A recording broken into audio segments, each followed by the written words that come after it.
அருட்பெருஞ்சோதி அருட்பெருஞ்சோதி தனிப்பெரும் கருணை அருட்பெருஞ்சோதி. எல்லா உயிர்களும் இன்புற்று வாழ்க, வள்ளல் மலரடி வாழ்க வாழ்க, கொல்லா விரதம் கோல எல்லாம் ஓங்குக, நல்லோர் நினைத்த நலம் பெறுக, நன்றி நினைத்த எல்லோரும் வாழ்க இசைந்து. உலக மக்களே, அறிவார்ந்த அன்பர்களே, ஆண்மநேய ஒருமைப்பாடுடைய அன்பர்களே, அருட்பெருஞ்சோதி ஆண்டவருடைய திருவிளையாடலை பார்த்து கொண்டிருக்கிறோம். அருட்பெருஞ்சோதி ஆண்டவருடைய திருவிளையாடல் கலியுகத்தினுடைய கடைசி காலகட்டத்தில் எப்படியெல்லாம் நடந்தது என்பதை தான் திருவெட்பாவிலே இருந்து ஒவ்வொரு திருமுறையிலிருந்தும் ஒவ்வொரு பதிகத்தில் இருந்த பாடல்களில் இருந்தும் நாம் பார்த்து கொண்டிருக்கிறோம். அருட்பெருஞ்சோதி ஆண்டவருடைய திருவிளையாடல் நடப்பதற்கான முக்கிய காரணங்கள் இருக்கின்றன. இந்த பிரபஞ்சம் தோன்றிய காலத்திலிருந்தே சமயங்களும் மதங்களும் மார்க்கங்களும் உருவாகி இந்த பதத்தலைவர்களும் பிரம்மன், திருமால், ருத்திரன் போன்ற பதத்தலைவர்களெல்லாம் சைவ சமயங்களையும் வைஷ்ணவ சமயங்களையும் உருவாக்கி, அதன் பிறகு சிவபெருமானால் உருவாக்கப்பட்ட முருகன் கௌபார சமயத்தை உருவாக்கி, விநாயகன் காணாபத்திய சமயத்தை உருவாக்கி, சூரியன் சௌரம் சமயத்தை உருவாக்கி, அதற்கேற்றபடி ஆலயங்களை அமைத்து உருவங்களை அமைத்து மக்களை வழிபட செய்து விட்டார்கள்.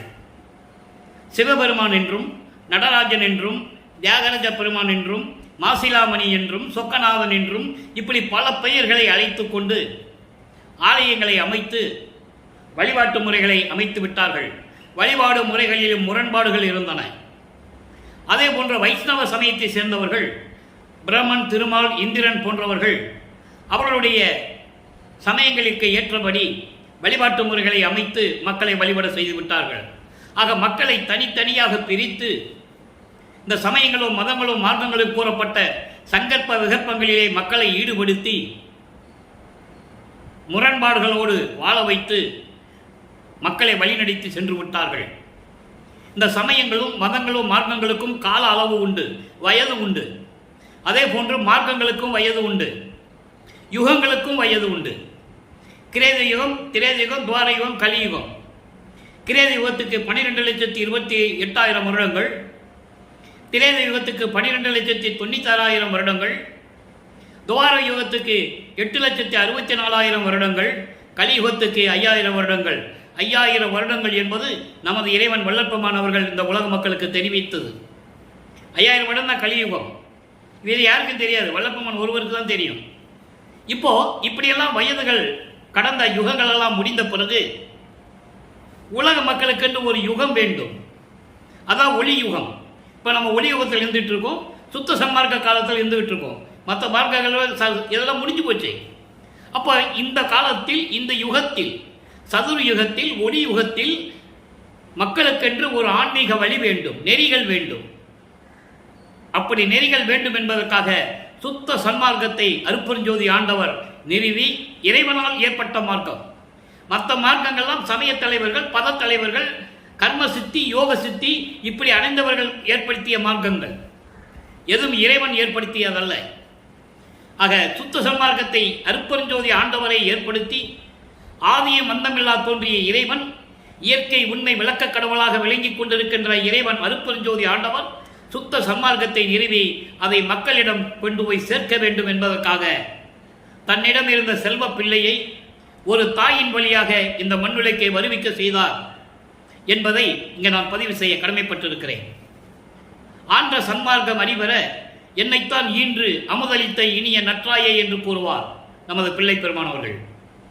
அகத்தை கருத்து புறத்தை வெளுத்திருந்த உலக அனைவரையும் சகத்தை திருத்தி சன்மார்க்கத்தை அடைவித்திட, நான் அதுக்கு தான் வந்தேன்னு சொல்றேன், அடைவித்திட அவரும் இகத்தை பரத்தை பெற்று மகிழ்ந்திடுவதற்கென்றே என்னை உகத்தே இறைவன் வருவிக்க உற்றேன், அருளை பெற்றேனே என்று சொல்லுவார். அருளை பெற்றேனே ஏன் சொல்றாரு? அதுக்கு நிறைய விளக்கங்கள் இருக்கு, நம்ம போக போக பார்க்க போறோம். இறைவனால் இந்த யுகத்திற்கு, கலியுகத்தினுடைய கடைசி கட்டம் 1823 ஆண்டு 5/10/1823 ஆண்டு நான் வருவிக்க உற்றேன் என்று சொல்லுகிறார். ஆக இறைவனுடைய திருவிளையாடல் எங்கிருந்து நடக்குது? தனது மகனை ஒரு தாயின் கருவறையிலே சேர்க்கிற வரைக்கும் திருவிளையாடல். அதன் பிறகு கருவறையிலே இருக்கும்போது திருவிளையாடல். தன் மகன் கருவறையை இருட்டாக என்று நினைக்கும் போது அருட்பெருஞ்சாண்டவர் அங்கே வெளிச்சம் காட்டுகிறார், ஒளி காட்டுகிறார். தனது மகன் பசி என்று சொல்லும் போது அங்கே அருளமுதம் ஊட்டுகிறார். கருவறைக்கு சென்று அருளமுதம் ஊட்டுகிறார். அதோடு மட்டுமல்ல, உடம்பு புழுக்கமாக இருக்கிறதே, காற்று இல்லையே என்று சொல்லும் போது உடம்பு புழுங்குகிறதே என்று மகன் வருத்தப்படும் போது தென்றல் காற்று வீசுகிறார். இதெல்லாம் ஒரு தாயின் கருவறையிலே நடக்கிறது. அதன் பிறகு 5 மாத ஆண்டு காலங்களில் வறுமைக்கோட்டு 5வது மாதத்தில் தில்லை தளத்திடையே திரை தூக்க தரிசித்த போது வேய்வகை மேல் காட்டாதே எந்தனக்கே வெளியாய் காட்டிய மெய்குறவா மெய்ப்பொருளே, யாரும் பார்க்க முடியாத இறைவன், இறைவனுடைய வெட்ட வெளியே எப்படி இருக்கும், அதுதான் சிதம்பர ரகசியம் தன் மகனுக்கு காட்டியது. அதன் பிறகு தன் மகனுக்கு மறைப்பு நிலையை கொடுக்கிறார். ஒரு தாயின் வழியாக இந்த பூலோகத்திலே இந்த மண்ணை தொடும்போது பிரம்மனும் திருமாலும் ருத்திரனும் எல்லாம் வாழ்த்துகிறார்கள் இறைவனை, நமது பிள்ளை பெருமானை. எங்களை எல்லாம் ஆளப்போகும் அருட்கடலே வருக வருக என்று சொல்லி வாழ்த்து வரவேற்கிறார்கள். அருட்பெருஞ்சோதி ஆண்டவர் வருகிறார். தந்தையிடம் கேட்கிறார், உனது செல்ல பிள்ளையை, உனது செல்வ பிள்ளையை ஒரு தாயின் வழியாக வருவிக்க செய்தாயே, நான் அந்த தாயின் கருவறையிலே எப்படியெல்லாம் இருந்தேன் தெரியுமா என்று கேட்பார். அது மகாதேவ மலையிலே 87வது பாட்டிலே இருக்கிறது. எம்பெருமான் நின் விளையாட்டேன் சொல்வேன் நான், ஏதுமறியா சிறியேனை இந்த மகனை புலாலும் இரத்தமும் சதையும் சூழ்ந்த துர்நாற்றம் அடித்த இடத்திலே நீ அடைத்து வைத்தாயே, காமம் குரோதம் லோபம் மதம் ஆச்சரியம் என்ற 6 பிண்ட துரிசுகளும் தத்துவ சேட்டைகளும் எப்படியெல்லாம் என்னை துன்புறுத்தின, இதெல்லாம் உனக்கு நியாயமா என்றெல்லாம் கேட்பார். பாடல்களிலே உண்டு, மக்களிடம் யாரும் சொல்லவில்லை. வல்லப்பெருமான்கள் வறுமைக்கு ஊற்றி 202 ஆண்டுகளாகிவிட்டது. வல்லப்பெருமானுடைய இறைநிலையை, அவர் அருட்பெருஞ்சோதியுடைய மகன் என்ற ஒரு நிலையை உலக மக்களுக்கு யாருமே சொல்லவில்லை, இதுவரையிலும் சொல்லவில்லை என்பதை நான் இங்கே பதிவு செய்ய கடமைப்பட்டு இருக்கிறேன். ஆக இந்த நிலையில் மண்ணிலைக்கு இந்த பூலோகத்திலே அடியெடுத்து வைக்கும் போது எல்லாம் போற்றி வணங்குகிறார்கள். அதன் பிறகு நமது பிள்ளை பெருமான் அவர்களுக்கு மறைப்பு நிலை உண்டாகிறது. அதன் பிறகு உலகிலே நடந்த சடங்குகள் நிறைய உண்டு. மருதூர் பக்கத்திலே பின்னலூர் என்ற கிராமத்திலே அவர்கள் குலப்படி ராமலிங்கேஸ்வரர் கோயில் என்ற கோயிலிலே அவருக்கு பெயர் வைத்து மொட்டையடித்து காது குத்தி எல்லாம் பண்ணாங்க. அது வேற விஷயம், அது தனி ட்ராக்கு. அதெல்லாம் விளக்கம் போனால் நம்ம உள்ளே வர முடியாது. அது ஒரு நாளைக்கு தேவைப்படும் போது அந்த விளக்கத்தை சொல்லலாம். அப்போது அந்த நிலைக்கு பிறகு நமது பிள்ளை பெருமானவர்களுக்கு மறைப்பு நிலை உண்டாகிறது. உண்டாக்கி வைக்கிறார் அருட்பெருஞ்சாண்டவர். வேறு எதுவுமே வராது. மறைப்பு நிலை என்பது ஏற்கனவே பிரபஞ்சத்தில் நடந்த நிலைகள், இனிமே நடக்க போகிறது கடவுள் நிலை, அதை மறைத்து வைக்கிறார் அருட்பெருஞ்சோதி ஆண்டவர். ஆக வறுமைக்கு உற்று 8 ஆண்டுகள் வரையிலும் தன் மகனுக்கு எந்த விதமான நிலையும் அவர் கொடுக்கவில்லை. வல்லப்பெருமான்கள் வறுமைக்கு உற்று 8 ஆண்டுகள் வரையிலும் எப்படியெல்லாம் மனவேதனைப்பட்டார், எப்படியெல்லாம் ஏளனமாக பேசினார்கள் அவரை. இந்த மண்ணுலையை வறுமைக்க உற்றதனால் ஏற்பட்ட சொந்தம் இருக்கிறதே, ஒரு தாயின் வழியாக வறுமைக்க உற்றதனால் அதனால் ஏற்பட்ட சொந்தம் என்று சொல்லுவார்.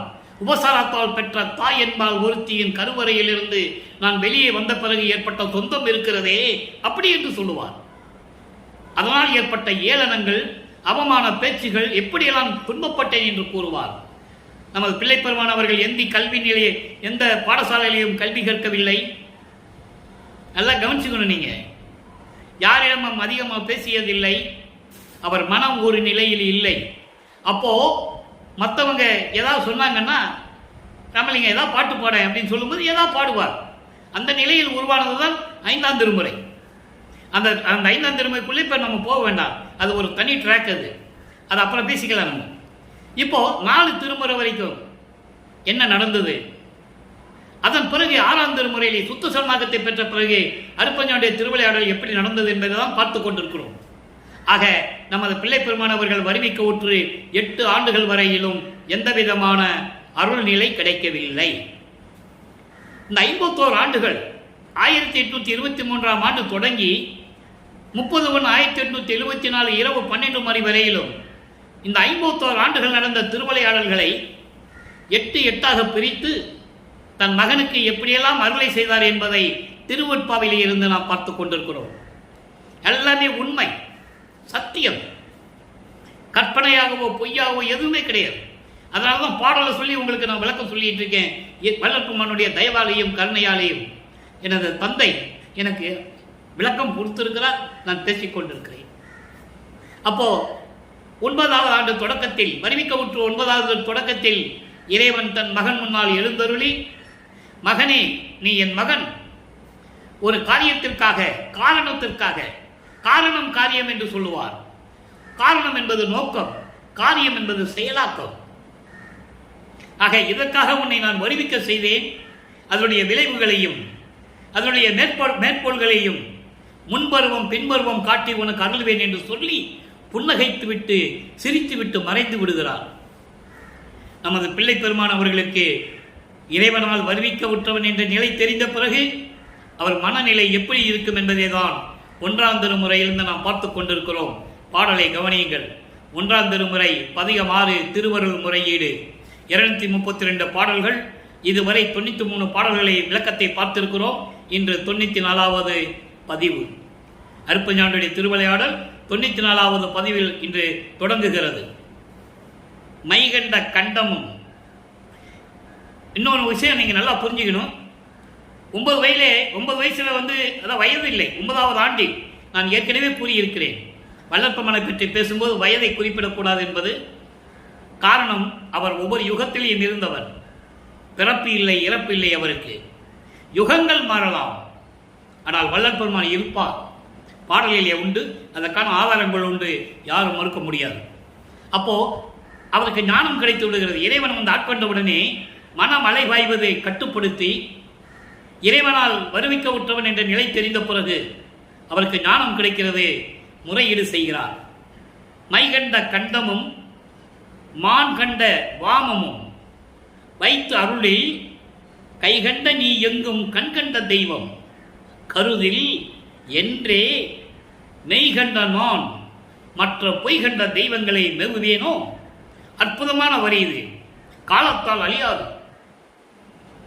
என்றே மெய்கண்ட நான் மற்ற பொய்கண்ட தெய்வங்களை மேவுவேனோ. இதைதான் இன்னொரு பாடலிலே சொல்லுவார். மறந்தும் என்ற நாவால் உரைக்க மாட்டேன் சிறு தெய்வ நாமங்களை. அருட்பெருஞ்சோதி ஆண்ட தவிர மற்ற எல்லாமே சிறு தெய்வங்கள். பலியிடுற கோயில் மட்டும் சிறு தெய்வம் அல்ல, அருட்பெருஞ்சோதி ஆண்டவரை தவிர மிச்ச எல்லாமே சிறு தெய்வங்கள் தான் என்பதை நான் பதிவு செய்ய கடமைப்பட்டிருக்கிறேன். ஆக என்றே மெய்கண்ட நான் மற்ற பொய்கண்ட தெய்வங்களை மேவுவேனோ. நெய்கண்ட ஊன் விட்டு நீர்கண்ட கூழுக்கு என் நேடுவதே. இது பாடல். இந்த பாடலை விளக்கம் பாருங்க. அதாவது பார்க்கடலை அமுதம் வேண்டும் என்பதற்காக பார்க்கடலை கடையும் போது பாம்பு அதை விஷத்தை கக்குகிறது. தேவர்கள் அதை சாப்பிட்டா யாருக்குமே தெரியாது. சாப்பிட்டா எல்லாம் செத்து போவாங்க. அவங்க மனைவிமார்கள்லாம் தாலி இழந்துருவாங்க. அதெல்லாம் நம்ம அந்த விளக்கத்தை பாடலில் சொல்லிட்டோம். ஏற்கனவே ஒரு பாடல் வந்தது, அதை நம்ம சொல்லிட்டோம். அப்போது அது என்ன செய்யறதுன்னு தெரியாமல் முடிச்சுட்டு இருக்கும்போது எல்லாருமே சிவபெருமான் அந்த விஷத்தை, அமுதத்தில் கலந்த விஷத்தை தான் உண்டு கழுத்திலை நிறுத்தி கொண்டார். இங்கே சிவபெருமான் என்பது நல்ல கவனிக்கணும். சமயங்களோ மதங்களோ மார்க்கங்களும் சார்ந்திருந்த இந்த யுகங்களிலே, அந்த காலகட்டங்களில் இறைவனை சிவபெருமான் என்றார்கள். அதனுடைய கூறு பகுதிகளாக பல பெயர்களை அங்கங்கே திருவிளையாடல் செஞ்சதை அப்படியே பேர் வச்சுக்கிட்டாங்க. நடராஜ, சொக்கநாத, தேராஜ, இப்படியெல்லாம் பேர் வச்சுக்கிட்டாங்க. அது சைவ சமயத்தை சேர்ந்தவர்கள். அது தனி ட்ராக்கு. இப்போ வல்லப்பெருமானுக்கு சுத்த சன்மார்க்கம் தெரியாது. அருட்பெருஞ்சாண்டவர் யாருன்னு அவருக்கு தெரியாது. மறைப்பு நிலையில் இருந்து கொண்டிருக்கிறார். ஏற்கனவே காட்சி கொடுத்த அருட்பெருஞ்சாண்டவர் தன் மகனுக்கு மறைப்பு நிலையில் கொண்டு, ஏன்னா சமயங்களையும் மதங்களையும் மார்க்கங்களையும் சார்ந்தவர் இருக்கணும். திருநூறு பூசணும், உத்தராட்ச கோட்டையை போட்டிருக்கணும், கடுக்காம் காலில் வச்சிருக்கணும், ஊதுபத்தி கொளுத்தணும், கற்பூரம் கொளுத்தணும், நமச்சிவாயன்னு சொல்லணும். இது காலத்தின் கட்டாயம். அதுக்கப்புறம் இதெல்லாம் பொய்ன்னு சொல்லணும். இது உலகத்துக்கு தேவையில்லைன்னு சொல்லணும். அதுக்காக அருட்பெருஞ்சாண்டவர் தன் மகனை அங்கே இருக்க வைக்கிறார். அதை நீங்கள் புரிஞ்சுக்கணும். இப்போ அப்படி விஷத்தை கழுத்தில் உண்டு நிறுத்தி கொண்ட இறைவன் மான் கண்ட வாமம், மான் போன்று அழகாக இளமையாக இருக்கின்ற உமையாலை ஒரு பக்கம் கொண்ட இறைவனும் வைத்து அருளில் கைகண்ட நீ எங்கும் கண்கண்ட தெய்வம், பிரபஞ்சம் முழுவதும் உன் கடைக்கண் பார்வையால் உன் கண்ணால் பார்த்து கொண்டு அருள் செய்து கொண்டிருக்கின்ற கண்கண்ட தெய்வம் நீ. இறைவனை வர்ணிக்கிறார். வேதங்களும் ஆகமங்களும் சைவ குறவர்களும் மற்றவர்களும் சமய தலைவர்களும் எப்படியெல்லாம் இறைவனை வர்ணனை செய்தார்களோ அதுபோல நமது பிள்ளை பெருமானவர்களும் இறைவனை வர்ணனை செய்கிறார். அவருக்கு அப்பா தான் தெரியும். அதான் பேருமஞ்சேஸ்வரர் சொல்லுவார், அன்னைக்கு எனக்கு அற்ப அறிவாக இருந்தது, அதனால் நான் சொல்லிட்டேன், அதை விட்டுருங்கன்ற. விட்டுறணும். அதை நம்ம பின்னால் அந்த விளக்கத்தை பார்க்க போகிறோம்.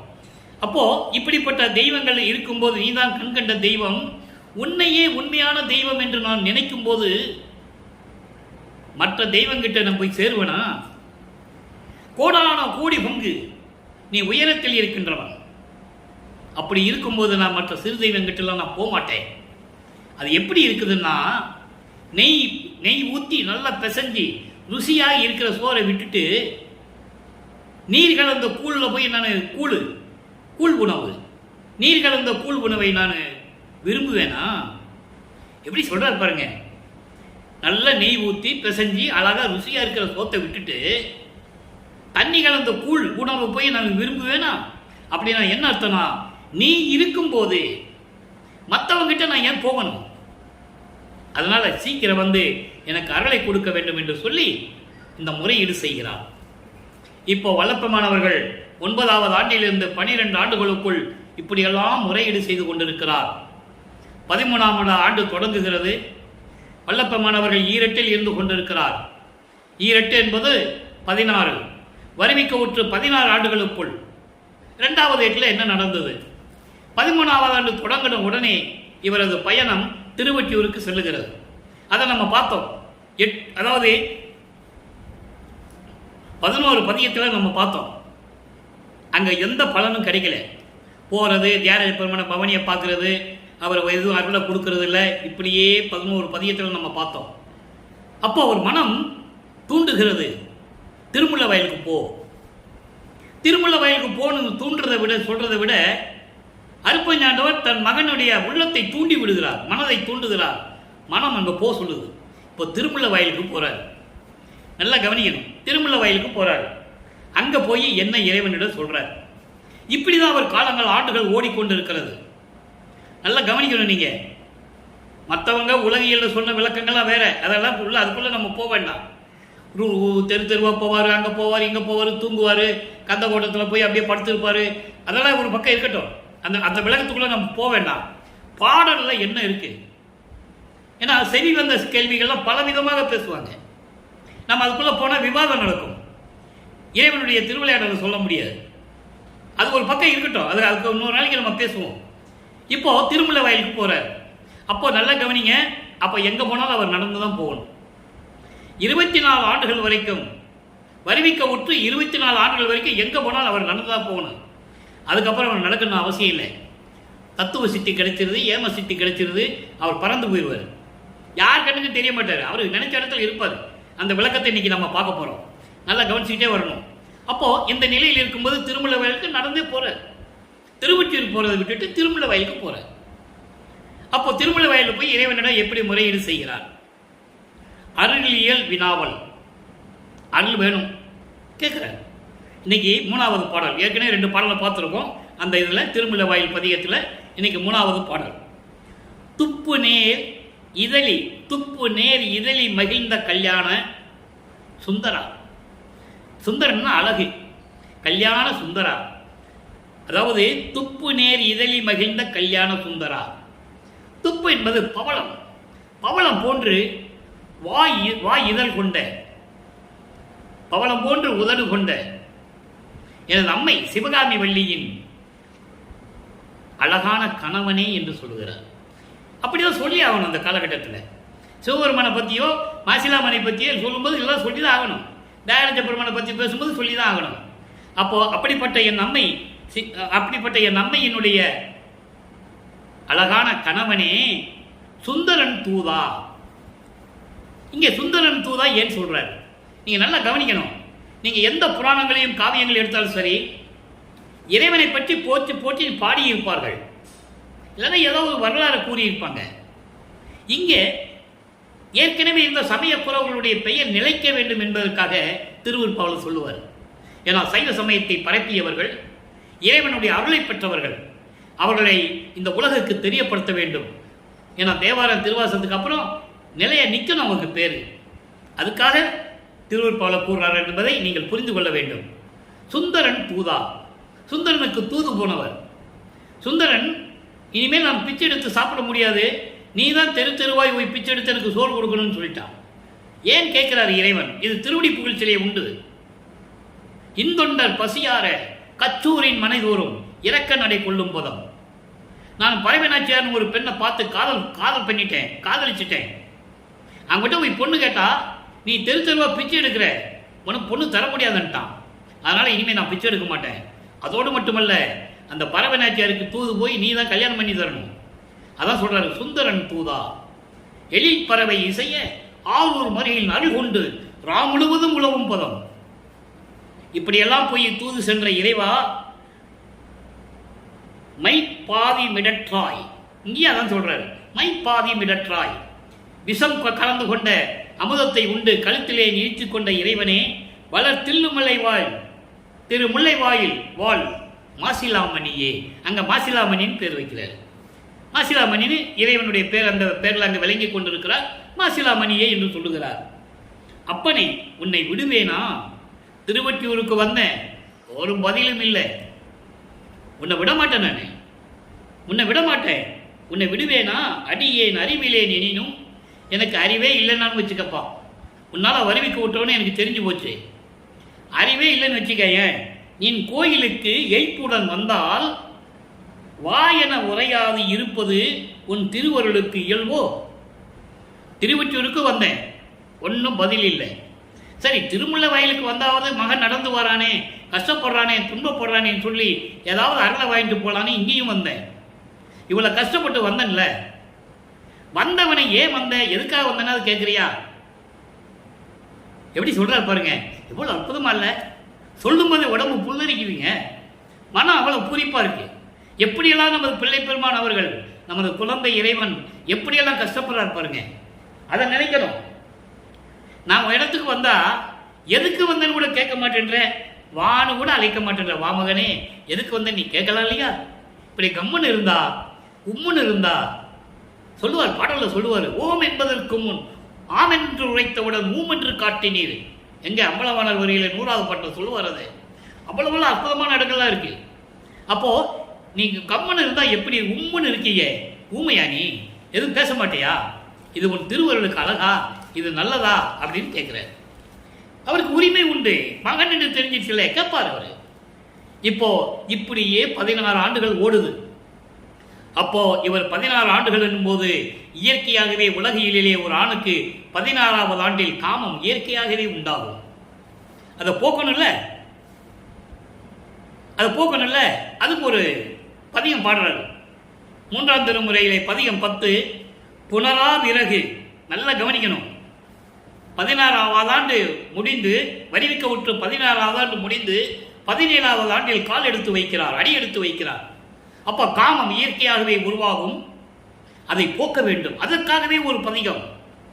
சும்மா சாதாரண விஷயம் திருவருட்பா என்பது. 3ஆம் திருமுறையிலே பதிகம் 10, புனரா விறகு பொருந்துரு வேட்கையின் இரங்கல். பதிகம் பேரு. அதனுடைய பொருள் என்னன்னா, ஒரு பெண் ஆணை காதலிக்கிறார், அதாவது தலைவி தலைவனை காதலிக்கிறார். தலைவன் வரவில்லை, தலைவனை பார்க்க வேண்டுமே, அவனோடு பேச வேண்டுமே, அவனோடு இன்பமாக இருக்க வேண்டுமே என்று அவளுக்கு காமம் உருவாகிறது. அப்போ அந்த காமத்தை போக்க வேண்டும். காமத்தை போக்க வேண்டும் என்றால் தலைவன் வர வேண்டும். இதுக்கு என்ன மைய கருத்து என்றால், இறைவன் மீது காதல் கொண்டுள்ளால் இறைவன் வரவில்லை, இறைவன் தன்னை வந்து ஆட்கொள்ள வேண்டும். இந்த ஒரு பொருளை, மைய கருத்தை உலக மக்களுக்கு தெரிவிக்கிறார் நமது பிள்ளை பெருமானவர்கள். நல்லா புரிஞ்சுக்கணும் நீங்க. அப்போ இந்த பாடலை முதல்ல பார்ப்போம். அப்போ இந்த பாடலின் பொருளின் மூலமாக உலக மக்களுக்கு என்ன தெரிவிக்கிறார் நமது பிள்ளை பெருமானவர்கள்? எப்போ 17வது ஆண்டில் இருந்து 24 ஆண்டுகளுக்குள் என்ன நடந்தது, அந்த 8 வருஷம் எப்படி திருவிளையாடல் நடந்ததுன்றதை நம்ம பார்க்க போறோம். அதாவது, பொய்யர் உள்ளத்து புகுந்து அறியார், போதனோடு மால் காண்பறியார், ஐயர் திருவால் ஒற்றி நகர் அமர்ந்தார் இன்னும் அணைந்திலரே. இப்போ திருமலை வயலுக்கு போனாரு, அங்க ஒன்றும் நடக்கல. திருப்பி திருவொற்றியூருக்கு வராரு. திருவொற்றியூரில் வந்து சொல்லிக்கிட்டு இருக்கிறாரு, எப்படி வைய மடவார் நகைக்கின்றார், மாறன் கனையில் திகைக்கின்றேன், செய்ய முகத்தாய் என்னடி நான் செய்வது ஒன்றும் தெரிந்திலனே. ஒரு பெண் காதலிக்கும் போது தன்னுடைய காதலை, அதனுடைய நிலையை தோழிக்கு தான் முதல்ல சொல்லுவார். அதுபோல இந்த பாடல் உள்ளத்தை தோழியாக வர்ணனை செய்து தன்னை ஒரு பெண்ணாக பாவித்து இறைவனை ஆணாக, அதாவது தலைவனாக பாவித்து இந்த பாடலை நமக்கு அருளி இருக்கிறார்கள். இந்த பாடலுடைய பொருள் பாருங்க, இறைவன் பொய் சொல்லாத இறைவன். அதோடு மட்டுமல்ல, பொய் பேசுகின்றவர்கள் உள்ளத்திலே இருக்க மாட்டார். போதன் என்பவன் பிரம்மன், மால் என்பவன் திருமால். போதனும் திருமாலும், அதாவது பிரம்மனும் திருமாலும் பார்க்க முடியாத இறைவன். இதற்கு நிறைய விளக்கங்கள் இருக்குது நண்பர்களே, பார்க்கவே முடியல. நான் ஏற்கனவே தினமும் சொல்லுவதுண்டு, தினமும் பாடலில் அது வருவதும் உண்டு. இறைவனுடைய அடியை முடியை யாருமே பார்க்கல. பிரம்மன் அன்னப்பறவையை உருவெடுத்து போறாரு, மேல பார்க்க முடியல. திருமால் பன்றி உருவம் எடுத்து, பன்றி உருவம் எடுத்து போகிறார். அதுக்காகவே ஒரு அவதாரம், பன்றி அவதாரம், வராக அவதாரம், பார்க்க முடியல. அதை வல்லப்பெருமான் கூறுவார்கள், என் தந்தையிடம் சென்று பிரம்மனும் திருமாலும் உன்னுடைய முடியையும் அடியையும் பார்க்க வேண்டும் என்று வணங்கி இருந்தால் காட்டியிருப்பார். ஆணவத்தோடும் செருக்கோடும் நடந்து கொண்டதனால் அவர் பேர் உருவம் எடுத்து விட்டார். பல யுகங்களாகியும் இவர்களால் பார்க்க முடியவில்லை. கதறிக்கொண்டு புலம்பி அழுது கொண்டிருக்கிறார்கள் என்று கூறுவார். அதை இங்க சொல்றார். காண்பரியாம் கடவுள் திருவார் ஒற்றி நகரில் இருக்கின்ற இறைவன் இன்னும் அணைந்திலரே, இன்னும் வரலையே, நான் என்ன பண்றது என் தோழியே? இங்கேயும் வந்துட்டேன், திருமலை வாயிலுக்கும் போயிட்டேன், ஒண்ணுமே நடக்கலையே, நான் என்னதான் செய்யறது? எப்படி சொல்றாரு? வைய மடவார் நகைக்கின்றார். ஏன் பெண்கள்ல சொல்றாருன்னா, தன்னை ஒரு பெண்ணாக உருவப்படுத்தி இந்த பாடலை சொன்னதுனால பெண்கள் என்று சொல்லுகிறார். பெண்கள் என்பது மக்கள் என்று பொருள். பெண்கள் எல்லாம் என்னை பார்த்து நகைக்கின்றார்கள். என்ன பெண் இவள்? கூச்சமே இல்லாமல் இப்படி நடந்து கொண்டிருக்கிறாளே, பெண் இனத்துக்கே ஒரு கேவலமானவள். இந்த பாட்டெல்லாம் நம்ம பார்த்துருக்கோம். நீ போக போக இன்னும் 2-3 பாடல் இருக்கு.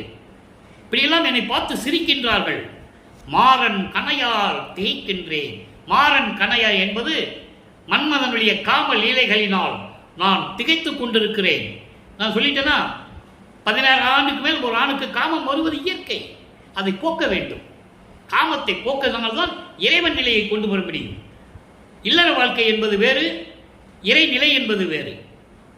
இல்லற வாழ்க்கைக்கு காமம் தேவை. வல்லப்பமணி கூறுகிறார், அதை எப்படி அனுபவிக்க வேண்டும் என்பதும் கூறுகிறார். ஆக இப்படிப்பட்ட நிலையில் நான் காம லீலையில் காமத்தினால் வளைந்து, காமத்தினால் சிக்கிக்கொண்டு தவித்துக் கொண்டிருக்கிறேன். சிவந்த முகமுடைய என் தோழியே, நான் என்ன செய்வதென்றாமல் திகைத்துக் கொண்டிருக்கிறேன் என்று கூறுகிறார். இதனால் உலக மக்களுக்கு தெரிவிப்பது நமது பிள்ளை பெருமானவர்கள் என்னவென்றால், உலக மக்களே, 24 வருவிக்க ஊற்று 24 ஆண்டுகள் வரையிலும் இறைவனிடமிருந்து எந்த அருளையும் நான் பெற முடியவில்லை. வருவிக்க ஊற்றவன் என்ற நிலை தெரிந்த பிறகு நான் 13வது ஆண்டு தொடக்கத்தில் திருவொற்றியூருக்கு செல்லுகிறேன். எந்த விதமான பதிலும் இல்லை. திருமுல்லை வாயில் சொல்லுகிறேன், எந்த விதமான பதிலும் இல்லை. எப்படிப்பட்ட இறைவன்? பிரம்மனும் திருமாலும் பார்க்க முடியாத இறைவன், திருவொற்றியூரில் இருக்கின்ற இறைவன் என்னை இன்னும் வந்து பார்க்கவில்லையே, என்னை வந்து அணைத்துக் கொள்ளவில்லையே, எனக்கு வந்து அருள் கொடுக்கவில்லையே. உலக மக்களே, மக்களெல்லாம் என்னை பார்த்து சிரிக்கின்றார்கள். நான் திருவொற்றியூருக்கு போகும்போதெல்லாம் மக்களெல்லாம் என்னை பார்த்து ஏளனம் பண்ணுகிறார்கள், பைத்தியக்காரன் என்று கிண்டல் பேசுகிறார்கள். உலக மக்களே, நான் என்ன செய்வதென்று தெரியவில்லை, திகைத்துக் கொண்டிருக்கிறேன் என்று சொல்லி 3ஆம் திருமுறை பதிகத்தில் இருக்கின்ற பாடலை நமக்கு அருளி இருக்கிறார்கள். இப்போ வல்லப்பெருமானவர்கள் 24 ஆண்டுகளுக்குள் எந்த விதமான நிலையும் இல்லை என்பதை தெளிவாக கூறிவிட்டார்கள். இறைவனுடைய திருவிளையாடல் தொடர்ந்து கொண்டிருக்கிறது. தன் மகனுக்கு எந்த விதமான பலனும் கொடுக்கவில்லை. ஆக தற்போது நமது பிள்ளை பெருமானவர்கள் 4வது ஏட்டில் அடியெடுத்து வைக்கிறார். 4/8/32. 24 ஆண்டுகள் வரைக்கும் ஒண்ணுமே கிடைக்கல. இப்படிதான் ஒரு நிலை போய்கிட்டு இருக்கு. 25வது ஆண்டு தொடக்கத்திலிருந்து 32 ஆண்டுகளுக்குள் என்ன நடந்தது? அதில் ஒரு முக்கியமான திருவிளையாடல் ஏற்கனவே தினமும் கூறிதான் ஆக வேண்டும். ஏன்னா அந்த திருவிளையாடலுக்குள்ள அடங்கியிருக்கு. தனக்கோடி அம்மையாருக்கு திருமாங்கல்யம் கூட்டி மோட்ச வீட்டை காட்டி அந்த அம்மாவுக்கு விமோசனை கொடுத்தது. தனக்கோடி அம்மையாருடைய பாத்திரம் அருமையான ஒரு கதாபாத்திரம். அங்கே கதாபாத்திரம் என்பது இறைவனுடைய திருவிளையாடலிலே ஒரு முக்கியமான ஒரு பாத்திரம் என்பதை இங்கே நான் பதிவு செய்ய கடமைப்பட்டிருக்கிறேன்.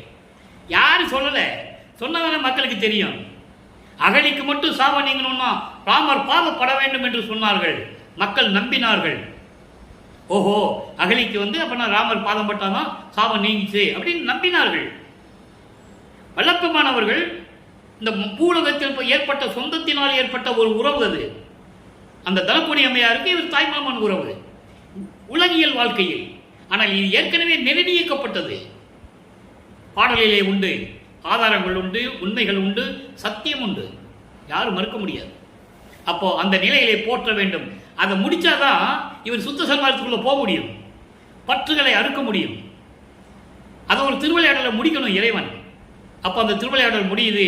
அந்த திருமணத்தின் போது பிரம்மன், திருமால், ருத்திரன் எல்லாம் திருமண மண்டபத்தில் உட்கார்ந்துருக்காங்க. மாநில பிறவிகளுக்கு தெரியாது. சொல்றார், பாட்டில் சொல்றாரு. அதுக்கான விளக்கங்கள் நம்ம பின்னால பார்க்க போறோம். அற்புதமான மலையிலே இருக்கு. அப்போ அந்த நிலையில் இருக்கும்போது அவங்க ஏன் வந்தாங்க நல்லா கவனிக்கணும். பிரம்மனும் திருமாலும் ஏன் இந்த கல்யாணத்துக்கு வந்தாங்க? எப்படியாவது அற்புதனுடைய பார்த்துடணும். இவங்க வந்ததுனால அவர் வரல. பாட்டில் சொல்றார். இவங்க இப்படியே போக்கு காட்டுறார் அவரு. அதோடு மட்டுமல்லாமல் தனது மகனை இரவிலே 2 குதிரை மாட்டின தேர்ல வாழ்த்தி விட்டு செல்லுகிறார்கள். அருப்பெருஞ்சோதி ஆண்டவரும் அவருடைய அம்மையார் சிவகாமி வள்ளியும். அது சுத்த சன்மார்க்கத்தை பெற்ற பிறகு வரும். அந்த பாடல் வரும்போது நம்ம பார்க்க போறோம். இந்த விளக்கத்தை மனசுல வச்சுக்கங்க. இப்ப எப்போ மணமக்களை வாழ்த்தினாங்க அப்படின்னு உங்க மனசுல உங்களுக்கு ஒரு எண்ணம் இருந்துகிட்டே இருக்கும். அதை நான் போக்கிடுறேன். வாழ்த்துறாரு. 2 குதிரை மாட்டின தேர்ல மணமக்களை வாழ்த்துறாரு. அதெல்லாம் இருக்கு. அது மாதிரி சூட்சமான விளக்கங்கள் நிறைய இருக்கு. ஆக இந்த நிலை மாறிய பிறகு இனிமே எங்கேயும் போக போறதில்லை. ஒரு முடிவுக்கு வந்துட்டார் நம்ம பிள்ளை பெருமானவர்கள். இருக்கிற இடத்துல வீட்டு கதவை சாத்தி உள்ள தாழ்பால் போட்டார். நல்லா கவனிக்கணும் நீங்க. தாழ்பா போட்டார். ஏன் தாழ்பா போட்டார்னா, மனசு மாதிரி நம்ம திறந்துருவோம், அவன் திறக்கட்டும், இறைவன் திறக்கட்டும், அவனுக்கு அருள் இருக்குல்ல, அவன் அருளால் கதவை திறந்து உள்ள வரட்டும்னு சொல்லி பூட்டிட்டார். இப்போ அருட்பிரகாச மாலை உருவாகிறது. அதில் இன்னைக்கு நம்ம 19வது பாடலை பார்க்குறோம். ஏற்கனவே 18 பாடலுடைய விளக்கத்தில் ஒவ்வொரு நாளும் நம்ம பார்த்துட்டு இருக்கோம் திருவிளையாடல் எப்படி நடந்ததுன்னு. இன்னைக்கு என்ன திருவிளையாடல் நடக்குது? ஒவ்வொரு நாளும் ஒரு விதமாக திருவிளையாடல் நடக்கும். அதான் அற்புதம். அதான் திருவிற்கவனுடைய அற்புதமே. அதான் துரிய வெளிதனில் பரமநாத அணை நடுவே சுயம் சுடரில் புலங்குகின்ற துணையடிகள் வருந்த. அன்பர்களே, இங்கே ஒரு சூட்சமமான விளக்கம் முதலே சொல்லிடுறேன். ஏன்னா நீங்க நினைச்சிட்டே இருக்கக்கூடாது. இப்போ வல்லப்பமானவருக்கு சுத்த சன்மார்க்கம் இருக்கிறது தெரியும். நல்லா கவனிக்கணும். சுத்த சன்மார்க்கம் இருக்கு தெரியும். மறைப்பு நிலை நீங்குகிறது. இப்போ இந்த அருளை கொடுக்கும்போது மறைப்பு நிலை நீங்கிடும். அப்போ இவர் இதுக்கு முன்னால் யுகங்களில் எப்படி இருந்தார், இனிமே என்ன நடக்க போறதால அவருக்கு தெரியும். தத்துவ சித்தி வந்துருச்சு, பறக்கிற சக்தி வந்துருச்சு, பொண்ணை மின்னாக்கிற பொன் செய்கிற அந்த சக்தி ஏம சித்தி கிடைச்சிருச்சு, எல்லாமே கிடைச்சிருச்சு. அதை இந்த பாடலில் ஒவ்வொரு விதமாக சொல்லுவார். அதை தான் நம்ம பார்த்துட்டு இருக்கோம். இப்போ துரிய வெளியெல்லாம் சொல்லுவார். இதுக்கு முன்னால் அதெல்லாம் வராது. நமச்சிவாயா, சிவாய நம்ம, மாசிலாமணி, டேரஜ் பெருமான் இப்படி தான் சொல்லிட்டு இருப்பார். ஏன்னா அது காலத்தின் கட்டாயம், அப்படி தான் சொல்லணும். இப்போ கதவை பூட்டிட்டாரு. அவர் பார்த்தாரு, இனிமே இவனை ஏமாற்ற முடியாது. ஏன்னா ஏமாற்றவும் முடியாது. ஏன்னா ஆண்டுகள் ஓடிக்கிட்டு இருக்கே. 51 ஆண்டுகளுக்குள்ள திருவிளையாடலை முடிக்கணும். 51 ஆண்டுகளுக்குள் வல்லப்பமானவர்கள் இந்த பூலோகத்துக்கு வருவிக்கு விட்டு 51 ஆண்டுகளுக்குள்ள திருவிளையாடலை முடிக்கணும். அப்போ 33வது ஆண்டிலிருந்து இப்போ நம்ம என்ன நடக்குதுன்னு பார்க்க போறோம். 32 ஆண்டுகளுடைய கடைசி கட்டத்தில் இது. துரிய வெளி நடுவில் பரநாத நனி நடுவே. துரிய வெளியில பரநாத நிலையில் இருக்கின்ற பரநாத அணை என்பது நிலை. பரநாத நிலையின் நடுவில் இருக்கின்ற சுயம் சுடரில். அப்பவும் அருப்பெருஞ்சோதி சொல்ல மாட்டாரு. நல்லா கவனிங்க. சுயம் சுடரில் சுயமாக தோன்றிய இறைவன். ஆதிய மந்தமில்லா அருப்பெருஞ்சோதி சுயமாக தோன்றிய இறைவன். அது ஒரு பாடல்ல சொல்லுவாரு, தாய் வயிற்றில் முளைக்காத இறைவன் என்று சொல்லுவார். சுயமாக தோன்றிய இறைவன் விளங்குகின்ற துணையடிகள் 2 திருவடிகள் வருந்த கால் வலிக்கும்படி பிரியமோடு நடந்து ஆனந்தமாக மகனை பார்க்க வேண்டுமே என்று சொல்லி இறைவன் மகிழ்ந்து மண்ணிலே கால் பதித்து கால் வலிக்கும்படி நடந்து வந்து. ஏன் நடந்து வராரு? இறைவன் நினைச்ச இடத்துக்கு வரலாம்ல. நினைச்ச வீட்டுக்கு முன்னால் நிற்க போறாரு. ஏன் நடந்து வரணும்? மகனை சமாதானப்படுத்த வேண்டும். மகனை இப்படியெல்லாம் கஷ்டப்பட விட்டாரு. அந்த மகனை சந்தோஷப்படுத்த வேண்டும். மகன் கோபமாக இருக்கிறான், அவனை சந்தோஷப்படுத்த வேண்டும் என்பதற்காக மண்ணிலே நடந்து வர்ற மாதிரி நடந்து வர. எவ்வளோ அற்புதம் பாருங்க. நடந்து வந்து எலியேன் இருக்கும் இடம் தேடி, இந்த எளியவன் இருக்கும் இடத்தை தேடி பெரு கதவம் திறப்பித்து, தெருக்கதவு பெரிய கதவு, அதை திறப்பித்து அவர் தான் வந்து திறக்கிறாரு. கையை காட்டுவாரு, தாழ்பால் விலகும். புரியுதில்லை உங்களுக்கு? அப்போ கதவை திறப்பித்து பேயனை என்னை அழைத்து, அதாவது மகன் துன்பப்பட்டு வருந்தி கொண்டிருக்கின்ற இந்த மகனை மகனே என்று அழைத்து, மகனே என்று அழைத்து உரிய பொருள் ஒன்று கொடுத்து எனது கையில் அளித்து, உரிய பொருள், அருள் வல்லபத்தோடு கூடிய உரிய பொருள் ஒன்று. ஒன்று என்பது என்ன? அருள் கொடை. அதை தான் நம்ம பின்னால் பார்த்துட்டு இருக்கோம். அந்த ஒன்றுன்றது இப்போ நீங்கள் ஒன்றுன்னு நினச்சிக்கங்க, விளக்கம் பின்னால் வருது. ஏன்னா எல்லாமே ஒரே இடத்துல விளக்கம் சொல்ல முடியாது இல்லையா பாடலுக்கு. ஒன்று என் கையில் அளித்து, இங்கே இந்த பூலோகத்தில். நல்லா கவனிக்கணும், ஏன் அதை சொல்றாரு? இன்னும் அவர் அங்கே மேலே போகலை. எங்கே? சிவஞான வெளிக்கு திருச்சிற்றம்பலத்துக்கு போகலை. சுத்த சன்மார்க்கத்தை வாங்குறதுக்கு தான் அங்கே போகணும். ஏம சித்தியை வாங்கிட்டாரு, தத்துவ சித்தி வந்துருச்சு. இதற்கு முன்னாலே அவர் சாப்பிட்ட உணவெல்லாம் அமுதமாயிடுச்சு. மலஞ்செல்லாம் கழிக்க தேவையில்லை, உறக்கம் தேவையில்லை, தூக்கம் தேவையில்லை, குடிக்க தேவையில்லை, முத்தேகம் கிடைச்சிருச்சு, எல்லாம் முடிஞ்சது. இப்போ அங்கே திருச்சிற்றம்பலத்துக்கு போகணும். அங்கே போய் தான் சுத்த சன்மார்க்கம் வாங்கணும். அங்கே போய் தான் சாகா கல்வி எல்லாரும் முன்னிலையிலும் கொடுக்கணும்னு சொல்லுவார். அந்த நிலைக்கு இப்போ வந்துட்டு இருக்காரு. நல்லா கவனிங்க. அப்போ பூலோகத்தில் உரைக மகிழ்ந்து, நீ இந்த பூலோகத்தில் இருந்து சந்தோஷமா இரு மகனே, நான் தேவைப்படும் போது உன்னை கூப்பிடுகிறேன். அதான் அதுக்கு விளக்கம். இங்கே உரைக மகிழ்ந்து, இந்த பூலோகத்தில் மகிழ்ந்து இருப்பாயாக என்று உரைத்த உத்தமனே, நின் அருளை பெரிய பொருள் எவற்றினுக்கும் பெரிய பொருள், உன்னுடைய அருள் வந்து எல்லாற்றுமே பெரிய பொருள் என்று பின்னர் அறிந்தேன். நல்லா கவனிக்கணும், பின்னர் தான் அறிந்தேன். எப்போ? சுத்த சன்மார்க்கத்தை பெற்ற பிறகு. பெரிய பொருள் எவற்றினுக்கும் பெரிய பொருள் என்று பின்னர் அறிந்தேன். இதற்கு முன்னர் அறியேனே, இதுக்கு முன்னால் எனக்கு தெரியாதே. சமயங்களையும் மதங்களையும் மார்க்கங்களையும் சார்ந்து கொண்டு அந்த சாக்கடையில் இருந்து கொண்டு எவ்வளவு துன்பப்பட்டேன், இதெல்லாம் போய் எனக்கு தெரியாது. எல்லாம் உன் திருவிளையாடல் தானே, எனக்கு என்ன தெரியும்? பின்னர் அறிந்தேனே என்று சொல்லி இந்த பாடலை அழியிருக்கிறார்.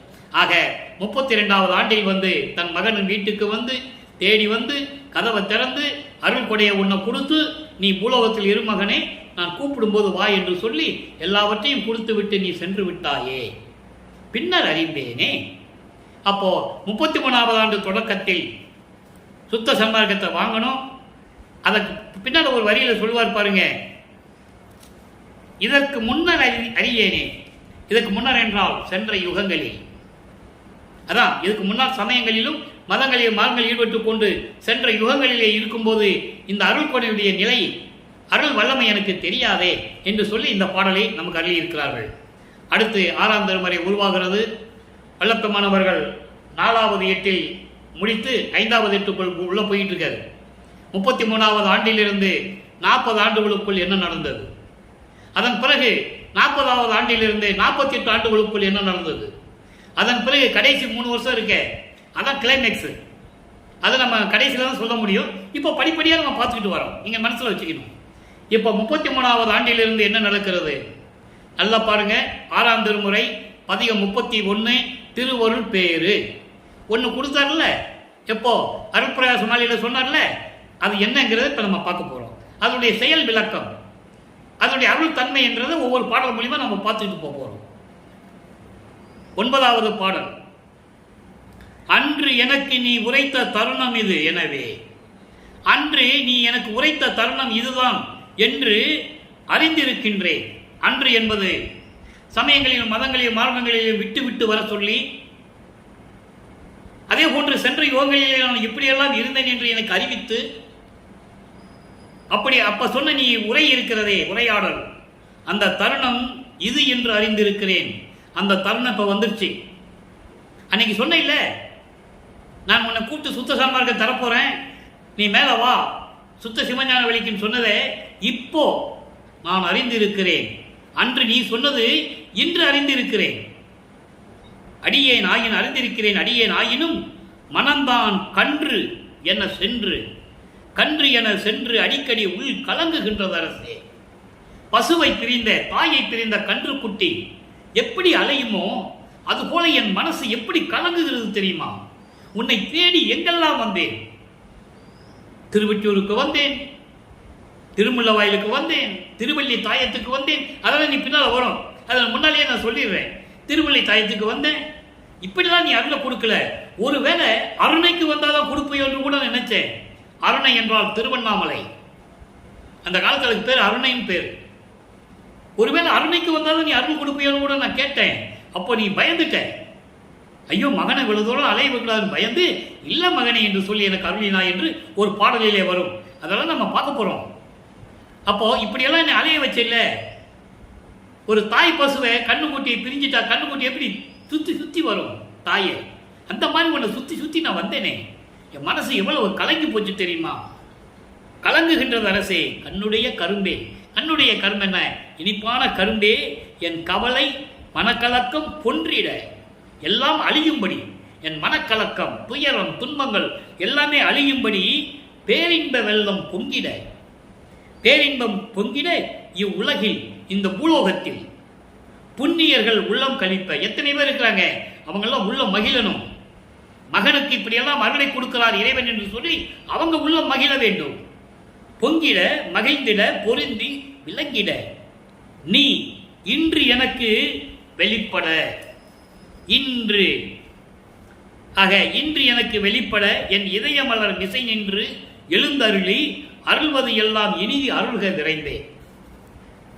என் உள்ளத்திற்கு வந்து இதயம் மலர் மீது இதயத்தின் மீது அமர்ந்து நீ கொடுக்க வேண்டியதெல்லாம் இன்று எனக்கு விரைந்து அருள வேண்டும் என்று கூறுகிறார். ஆக இது திருவருள் பேரு. அடுத்து பதிகம் 33 பாருங்க. இறைவன் வரல, விரைந்து அருள்கன்னு கூப்பிடுறாரு. இறைவன் வந்தா தானே, அதுக்கு ஒரு விண்ணப்பம் வைக்கிறார். திருமுன் விண்ணப்பம் 9 பாடல் 9. மாற்று இயலாத பொன்னம்பலத்து அருள்நடம் வயங்க. நல்லா கவனிங்க. இதுக்கு முன்னால 4 திருமுறையிலையும் அம்பலம் அம்பலம் சொல்லுவார். அது சமயங்களையும் மதங்களையும் மார்க்கங்களையும் சார்ந்த நிலைகள். சுத்த சன்மார்க்கத்தை பொன்னம்பலம் என்று சொல்லுவார். திருச்சிற்றம்பலம் பொன்னம்பலம், அதாவது பொற்சபை. பொற்சபை சுத்த சன்மார்க்கம் வந்த பிறகு பொன்னம்பலம் என்று சொல்லுவார். சுத்த பொற்சபை. அருள்நடம் வயங்க நின்று ஒளிர்கின்ற பேச்சில் ஆறுயிருக்கு இன்பமாக அருளும் இறைவா. ஆறு உயிர் என்பது எல்லா உயிரினங்களுக்கும் 84 கோடி பேத யோனி உயிர்கள் சொல்லுவார். எல்லா உயிர்களுக்கும் இன்பம் தரக்கூடிய இறைவா, நின் பெய் கடலுக்கு அடிமாலை சாற்றிடாதவன், உன்னுடைய அருள் திருவடிகளுக்கு நான் புகழ் மாலை சூட்டாதவன் என்றாலும் கூட என் விண்ணப்பம் உன் செவியில் கேட்டு தரித்து அருள் செயல் வேண்டும். நீ வரணும்னு சொன்ன, வான்னு சொன்ன, இன்னும் நீ வரல. ஒரு கொடையை வேற அருள் கொடையை வேற கையில் கொடுத்துட்டு போயிட்ட. அது என்னன்னு எனக்கு தெரியல, பொருள் விளங்க தெரியல எனக்கு, சீக்கிரம் வான்னு கூப்பிட்டார்ல. அதுக்கு விண்ணப்பம் வைக்கிறார். எப்படி? காற்றிலாகிய இவ்வுடல், காற்று அடைக்கப்பட்ட இந்த உடம்பு, உன்னாலே எடுத்த மனித உடம்பு, உன்னாலேயே உன்னுடைய உடல் மாறி உன்னுடைய தேகம் மாறி முத்தேகத்தையும் சாகா உடம்பை எனக்கு கொடுக்கணும்னு சொல்றார். அதான் சொல்றாரே, காற்றிலாகிய இவ்வுடல், காற்று அடைக்கப்பட்ட இந்த உடம்பு. உலகியல் அப்படிதான் நம்பிக்கிட்டு இருக்கான். ஒரு மானிட பிறவின்னு என்ன நினைச்சிட்டு இருக்கான். எல்லாருக்கும் முன்னாலையும் இந்த உலகம் அறியும்படி பூலோகத்தில் இம்மையேன்னு சொல்றாரு. இவ்வுடல் இம்மையை இந்த பூலோகத்தில் விண்ணவர்கள் பார்க்கும்படி இந்த உடம்பை முத்தேகமாக மாற்றி தர வேண்டும் என்று கூறுகிறார். அவர் ஏற்கனவே முத்தேகமுடைய இறைவன், யாரையும் நம்ம வல்லப்பமான். ஆனால் ஏன் சொல்றாருன்னா, வருவிக்க விட்டதனால் ஏற்பட்ட நிலைகள் மாறி உலக மக்களுக்கு தெரியப்படுத்த வேண்டும். அவர் நிலையை உயர்த்தி காட்ட வேண்டும். ஆனா யார் சொல்லல மக்கள்கிட்ட. அதான் விஷயம். எங்கே காணாம போயிட்டாருப்பா. ஏன் சுத்த சிவஞான வெளிக்கு போறேன்னு சொல்றாரு. அருப்பொருஞ்சோதி அட்டகத்தை படிச்சுக்கிட்டே இருக்கிறாங்க. ஆனா உங்களால சொல்ல முடியல. தத்துவங்கள் அனைத்தும் தனித்தனியாக கடந்தேன். தத்துவாதீத மேல்நிலையில் சித்தியல் முழுதும் தெரிந்தேன். அவை மேல் சிவநிலை தெரிந்திட சென்றேன் சொல்றாருல. ஏன் போனாரு? சுத்த சன்மார்க்கத்தை வாங்கணும்ல. அதுக்கு தத்துவங்களை கடக்கணும், தத்துவங்களை நிக்கிரம் செய்யணும், ஏம சித்தியை கடக்கணும், ஏம சித்தி வாங்கியிருக்கணும், சாகா கல்வி அங்கே போய் கற்கணும், அங்கே போய் படிக்கணும், கற்க வேண்டும், படிக்கணும். இதுக்கெல்லாம் நான் சிவநிலைக்கு போய்கிட்டு இருக்கேன்றாரு. ஆனால் இங்க இருக்கிற என்ன சொல்றாங்க, அவ எங்கே போயிட்டாருப்பா, எந்த ஊரில் போய் சுற்றுறாரு யாருக்கு தெரியும்? வருவார் எங்கேயாவது சுற்றிக்கிட்டு இருப்பார், 6 மாதம் கழித்து வருவார். இப்படி தானே சொன்னாங்க. இது சரியா? இது நியாயமா? இது தர்மமா? நல்லா சிந்திக்கணும். அப்போ காற்றால் அடிக்கப்பட்ட இந்த உடல் எல்லோரும் அறியும்படி கதி உடல் உளமாறே உருமாறே. கதி உடல் உருமாறே. கதி உடல் என்ன? இறைவனுடைய தேகம். இறைவனுடைய தேகம் என்ன? முத்தேகம், சுத்த தேகம், புராண தேகம், ஞான தேகம். இந்த 3 தேகங்களுக்கும் ஏற்படுமாடி உன்னுடைய உடம்பை எனக்கு கொடுன்னு கேட்கிறார். கேட்டு சொல்லியாச்சா, விண்ணப்பம் வச்சாச்சு. இப்போ அவர் வரணும் இல்லை? வருவார். பதிகம் 34 இறை எளிமையை வியத்தல். எப்படி இறைவன் எளிமையா வராரு? 9வது பாடல். கரும்பின் மிக இனிக்கின்ற கருணை அமுது அளித்தீர். சுத்த சன்மார்க்கத்தை வாங்கியாச்சு. கருணை அமுது என்பது சுத்த சன்மார்க்க நெறி கொண்ட நிலைகள். சுத்த சன்மார்க்கத்தை வாங்கியாச்சு. கண் என அணையீர், என் கண் போன்ற இறைவன். கனக சபை கருதிய சிற்றபை முன். கனக சபை என்பது பொற்சபை, போட்டுகின்ற சிற்றபை. துரும்பில் மிக சிறியே நான் அன்று நின்று துயர்ந்தேன். அன்னைக்கு எதுவுமே இல்லாத காலகட்டங்களில் கனகசபன் என்ன சிற்றபன் என்ன எனக்கு தெரியாமலே துரும்பு போன்று நான் அலைந்து கொண்டிருந்தேன். அன்று ஒரு நாள் துன்பப்பட்டு கொண்டிருந்தேன். இன்று சுத்த சன்மார்க்கத்தை கொடுத்து விட்டீர். துயரேல் என்று எல்லையிட்டீர். எல்லாத்தையும் கொடுத்துட்டு கஷ்டப்படாத மகனே, துன்பப்படாத மகனே என்று ஒரு அருள் எல்லையை வகுத்து கொடுத்தீர். அருள் எல்லை. அந்த அருள் எல்லை என்ன என்பதை விரும்புகிற ஆயிற்று. எப்படி சொல்ல பாருங்க. எல்லையிட்டீர் துரையே, அவ்வெல்லை விரும்புகிற ஆயிற்று.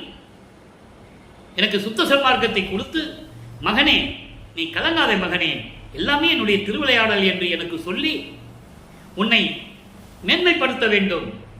உலக மக்களுக்கு என் மகன் என்று உனக்கு பறைசாட்ட வேண்டும், உனக்கு மகுடம் சூட்ட வேண்டும், என்னுடைய வாரிசாக உன்னை நியமிக்க வேண்டும்.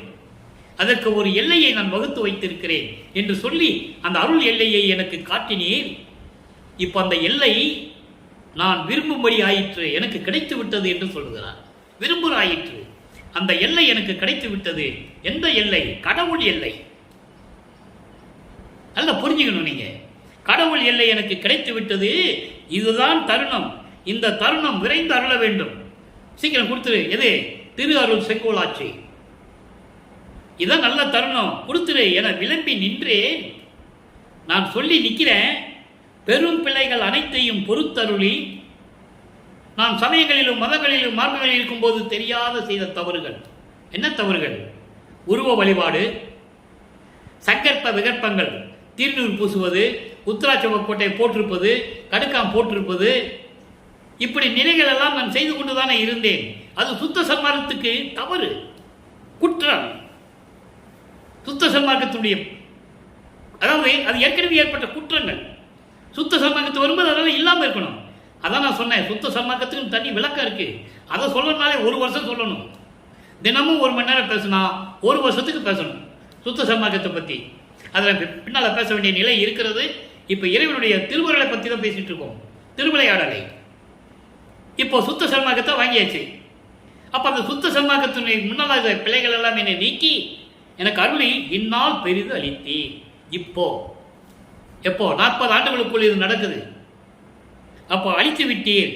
அருள் பெருமை பெற்றவரில் பெரிதே. இதுக்கு முன்னாடி எத்தனையோ பேர் உன்னுடைய அருளை பெற்றிருக்கிறார்கள். அவனை விட நான் பெரிய ஆளுன்னு சொல்றேன். நான் பெரிய ஆளு, எனக்கு நிகர் யாரும் இல்லைன்னு சொல்லுவாரு. பிரம்மன், திருமால், ருத்திரவங்களை செத்து செத்து பிழைத்தவர்கள். தெளிவா சொல்லுவார், பாட்டில் இருக்கு. செத்து செத்து பிறக்கும் முன் பிறக்கும் இவர்கள் முன் என் முன் வழியில நான் இவங்களை விட பெரிய ஆளுன்னு சொல்றேன். அடுத்து உண்மை கூறல். பதிவு 36 9வது பாடல். இப்போ எல்லாம் வாங்கியாச்சு. இப்போ உலகத்துக்கு சொல்லணும், அதனுடைய உண்மையை சொல்லணும். இப்படியெல்லாம் இருக்கு, நிலைகள் இருக்கு. இறைவனுடைய திருவிளையாடல் இப்படியெல்லாம் நடக்குது. இங்க பாருங்க, இந்த பாடுடைய விளக்கமே வேற. அதாவது யாரும் இதை சொல்ல முடியாது என்பதை பெரும் பூரிப்புடன் கூறிக்கொள்கிறேன். காரணம், இறைவனுடைய தயவும் கருணையும் அருளை பெற்றிருந்தால்தான் இந்த பாடலுக்கு விளக்கம் சொல்ல முடியும். மடுக்க நும் பேரருள் தன்னமுது எனக்கே, எனக்கே மாலையும் காலையும் மத்தியானத்தும் கடுக்கும் இரவிலும் யாமத்தும் விடையல் காலையிலும் தந்து என் கடும் பசி தீர்த்து. நல்லா கவனிக்கணும். பசி எப்ப வேணா வரும் மனுஷனுக்கு, ஒருவேளை இல்லை, எப்ப வேணாலும் வரும். பசி தீர்த்து எடுக்கும் நல் தாயோடு இணைந்து நிற்கின்றேன். என்னை கட்டி அணைத்து கொஞ்சி குலாவிய எனது தாய் சிவகாமி வெள்ளியோடு நின்று கொண்டிருக்கிறீர்கள். இறையவரே, உம்மை இங்கு கண்டு அல்லால் இனி மறுபடியும் நீ பூலோகத்துக்கு வரணும். கண்டு அல்லால் அடுக்க வீல் களை எடுத்து உடுக்கவும் மாட்டேன். நான் கட்டிய துணி வேஷ்டி அவுந்து கீழே விழுந்தாலும் சரி, நான் எடுத்து உடுத்த மாட்டேன். அப்படின்னு என்ன அர்த்தம்? என் மானமே போனாலும் சரி, உன்னை பார்க்காம நான் எதுவும் செய்ய மாட்டேன். அதான் அதுக்கு பொருள். அருப்பெருஞ்சோதியர் ஆணை நுண்ணியதே. இப்ப சொல்றாரு பாருங்க, 6 இடம் சொல்றாரு. எப்படி? மாலை, காலை, மதியம், இரவு, யாமம், விடியல் காலை. 6 என்னதுன்னா 6 பிண்ட துரிசுகள். காமம், குரோதம், லோபம், மோகம், மதம், மாச்சரியம் இவற்றையெல்லாம் தீர்த்து பசியும் தீர்த்து அருளமுதம் கொடுத்தீர். அருளமுதம் கொடுத்தீர், சுத்த சன்மார்க்கத்தை கொடுத்தீர். சுத்த சன்மார்க்கம் பெற்றுவிட்டால் உணவு தேவையில்லை, உறக்கம் தேவையில்லை, குளிக்க வேண்டிய தேவையில்லை, மலஞ்சலம் கழிக்க தேவையில்லை. அப்ப சுத்த சன்மார்க்கத்தில் இருக்கணும். இப்ப நம்ம இருக்கிறதெல்லாம் சுத்த சன்மார்க்கமா? ஒரு கேள்வி வரும். ஏன் சுத்த சன்மார்க்கத்தில் இருந்துட்டு எல்லாமே செத்து போறாங்க? கேள்வி வருது இல்ல? உங்களுக்கு கேட்கணும்னு தோணுது இல்ல? அதுக்கு பதில் இருக்கு, நம்ம பின்னால பார்ப்போம். இப்போ சுத்த சன்மார்க்கம், இப்போ நம் பேரொருள் தன்னமுது எனக்கே கொடுத்து சுத்த சன்மார்க்கத்தை பெற்றவன் நான் ஒருவன் தான் என்று கூறுவார் வளர்ப்பமான். சாகாதவனே சன்மார்க்கி. அப்படி நிலையில் இருந்து கொண்டு எனக்கு எல்லாவற்றையும் கொடுத்து என் தாயோடு சிவகாமியோடு காட்சியளித்து எனக்கு கொடுத்தீரே, இனிமேல் இந்த பூலோகத்தில் நீ எனக்கு வர வேண்டும். நீ வராவிட்டா என் வேஷ்டி அவளுக்கு கீழே விழுந்தாலும் சரி, நான் எடுத்து கட்ட மாட்டேன்னு சொல்றாரு. அதுக்கு என்ன அர்த்தம்னா, என் மானமே போனாலும் சரி, உன்னை பார்க்காமல் நான் எதையும் செய்ய மாட்டேன். அடுத்து வரம்பில் வியப்பு, 9வது பாடல். இப்ப எல்லாம் வந்தாச்சு, கொடுக்கிறாரு. கொடுத்த பிறகு என்ன சொல்றாரு? அறிந்தன அறிந்து ஆங்கே அறிந்து அறிந்து அறியாது ஐயவோ அறிவில் மறிந்தன மயந்தே என மறை அனந்தம் பாய் குலைந்து உரைத்து முறிந்திட வாளாயிருந்த என்று அறிஞரெல்லாம் புகழ்ந்தும் ஒரு தனி பெரும் தலைவன். இறைவனை பத்தி சொல்றாரு. எப்படின்னா, இதுக்கு விளக்கம் சொல்லிடுறேன், நேரம் போயிட்டு இருக்கு, நல்ல விளக்கத்தை மட்டும் கேட்டுக்கங்க. அதாவது தேடி தேடி தேடி பார்த்தோம், தேடி பார்த்தும் உணர முடியாத, இறைவனுடைய அருளை உணர முடியாத அறிவில் மயங்கி கெட்டு போய் மயங்கி கிடக்கின்றன வேதங்கள். மறை அனந்தம் 4 வேதங்களை சொல்றாரு. வேதங்கள் இறைவனை பார்க்கணும் தேடி தேடி அலைஞ்சி கிடைக்காம புலம்பி கண்ணீர் விட்டு அழுது உணர முடியாம அறிவில மயங்கி போய் அறிவு கெட்டு போய் மயங்கிடுச்சு. எப்படி இப்படி மயங்கிச்சுன்னு அறிஞர்கள் சொல்லுகிறார்கள்.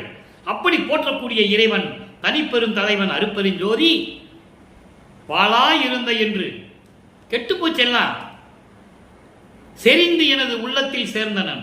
செறிந்து எனது பரிபூரணமாக என் உள்ளத்தில் கலந்து கொண்டான். இப்ப இறைவன் வரணும்னு சொன்னான்ல, நீ வந்தாதான் அவங்க வேட்டி கூட கட்டுவேன்னு சொன்னாரு. இப்போ இறைவன் வந்துட்டாரு. மகனுடைய உறுதியை பார்த்து பயந்து போய் அருப்பஞ்சாண்டர் ஓடியாரு உலகத்துக்கு வந்து இவர் உள்ளத்துல புகுந்துட்டாரு. பரிபூரணமாக உள்ளத்தில் சேர்ந்தனன் அவன் தன் திருவுள்ளம் தடுப்பவ யார்? இறைவனை யார் தடுக்க முடியும்னு சொல்லிட்டாரு. இப்போ இறைவன் வந்துட்டாரு, கலந்துட்டார்ல. எப்படி கலந்தாருன்னு சொல்லணும்ல, அந்த நிலையை சொல்றாரு. 39 உள்ளம் புகுந்த திறம் வியத்தல். 9வது பாடல்.